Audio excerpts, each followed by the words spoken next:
Now, a recent report by a cross-party committee called, and let me quote this, "Connected Tech, Smart or Sinister." Now, in this report, they talk about technology in all its forms, but specifically the two main points that were really interesting was, one, the technology allows douchebags the ability to control their victims from far away, and two, that the tech that's being used in schools and homes could well be harvesting children's data. The second one is slightly like, duh, I mean, it's probably harvesting my data right now as I'm doing this. Of course, it's likely to do the same for children.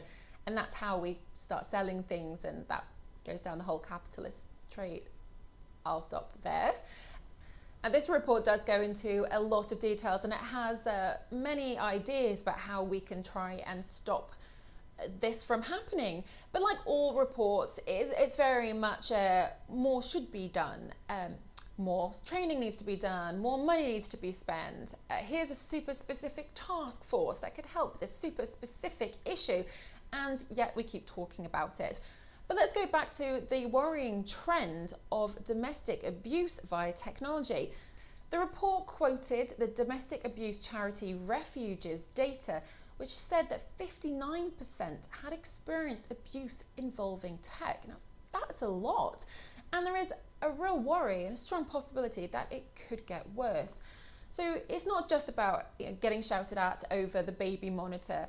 It's a lot of different ways that technology can be used, whether it's making fake social media accounts, blackmailing over intimate photos, geolocation software, or in fact other surveillance spyware that tracks movements or can look into your home. There's a real concern for many out there, and people have had their Ring doorbells smashed in because they don't want videos and images of them going up into the cloud, because once it's up, it really does never get deleted. And there are other real problems when it comes to technology itself. The way that we are using it every day allows others to take what we do and use it to their advantage. Potentially stalking, which is one of the real concerns, obviously, with Facebook, Twitter. All of these have our pictures, have where we are, have our locations. We are really putting ourselves out there to, unfortunately, give every single detail of our life. And the major concern when this comes to it is that the law hasn't really caught up as much on all of this abuse of technology. So we're not seeing as much going through the courts. Of course, revenge porn, we've seen quite a few of those cases at the moment, but there are other real issues that are going on, and some terrifying examples. So in 2020, an ex-boyfriend up in Liverpool created multiple fake accounts on a dating and swinger site of his ex. He pushed out there loads of personal details, including where she worked, where she lived. Now, he got 2 years in jail. That was 2020, but before that, well, it was a case of, who's to blame? With the technology out there. And a really sad example is in 2017, one annoyed ex, allegedly put his ex-boyfriend onto Grindr. He actually started talking to all of those men on Grindr, encouraging them to come visit him at home in his workplace. And in fact, he was obviously posing as his ex-boyfriend, and over 1,000 men came to try and get hit up. But because of the issues with the uncertainty of the law, that ex basically got off scot-free, and he blamed Grindr for the issues and the dramas that had happened. But even worse, in 2018, an ex-husband posed as his ex-wife and asked the online community to rape her. He said that he wanted to be raped out of nowhere. He gave her car registration. He gave her work details. Fortunately, absolutely nothing happened. But he was only jailed for 8 months. That's extreme. And sadly, these are just a few examples. But as I said, the law is getting better, so there is hope. So why do people feel a need to control? Because that's quite basic when it comes down to it. Whether or not it's through technology, or it's your partner, or even in a workplace, there is this real issue of wanting to control everything. And first of all, let's blame childhood. Big one. If you had a lack of love, appreciation, if there's been trauma or abuse, that's usually the basis of how you behave as an adult.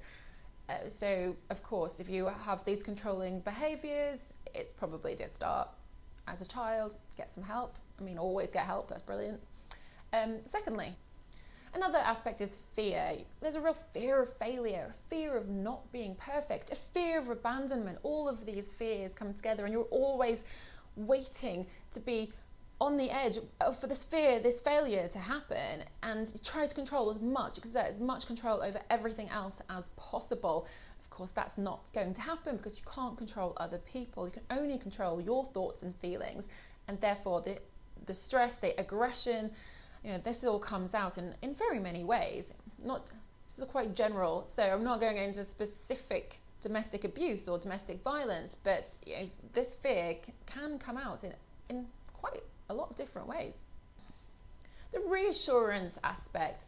Now, some people want to just put out there, it's not me, it's you. I'm great, you should praise me, I'm brilliant, and honestly, if it does fail, that is on you. So I need that reassurance, I'm going to get that reassurance, and everything else is going to fade into the background. And if you don't reassure me in the way that I want to be reassured, then I'm going to control the situation until you do. And that might make you feel bad. That might passive aggressively do a few things, but that is underlying control. Now, learned behavior. You see something, you see someone else doing it, or you've been treated a certain way, then you're going to do it. You're going to behave that certain way. And it's not always like complete control over people. For a great example, you're watching a movie, Godfather, which I haven't seen, so I probably shouldn't go into too much detail, but I know it's about drug barons, right?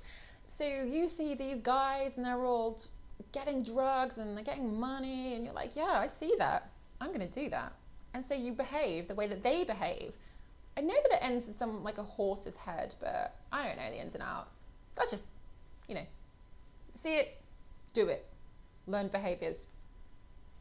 And finally, well, not just finally actually, because there are so many ins and outs about controlling behavior, because sometimes it's not always so obvious. Sometimes it's just small things, but some people get really excited about controlling others. They like to see other people getting down, and they have this duality in them where they get this enjoyment deep down inside. And some people might say that is actually a mental health disorder.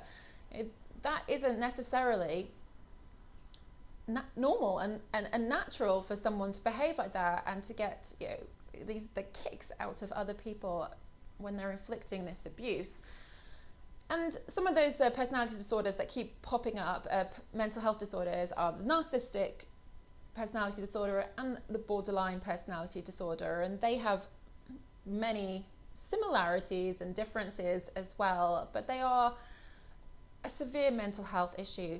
And when it comes to mental health, there is quite a lot of people learning about it, but not necessarily knowing how to fix it. Is it fixable at all? You wouldn't go and say to someone who has no arm, oh, we can fix that. Well, you can put on something, you can help the replacement, but actually no, you can't fix it. We don't have that ability. So mental health is a huge subject, which I'm not going to get into right this moment, over whether or not they're all correct, because most people just have theories, and those theories can be tested. If you've got an idea and you want to prove that idea, then you're going to prove it, because you're going to find people who fit into your sphere and bubble. Yeah. Anywho, if you are worried about anyone controlling you in any situation, it's not healthy and it's not helpful, then make sure you look for help, get help, speak to people, try and get out if it's a dangerous situation. Make sure you're safe.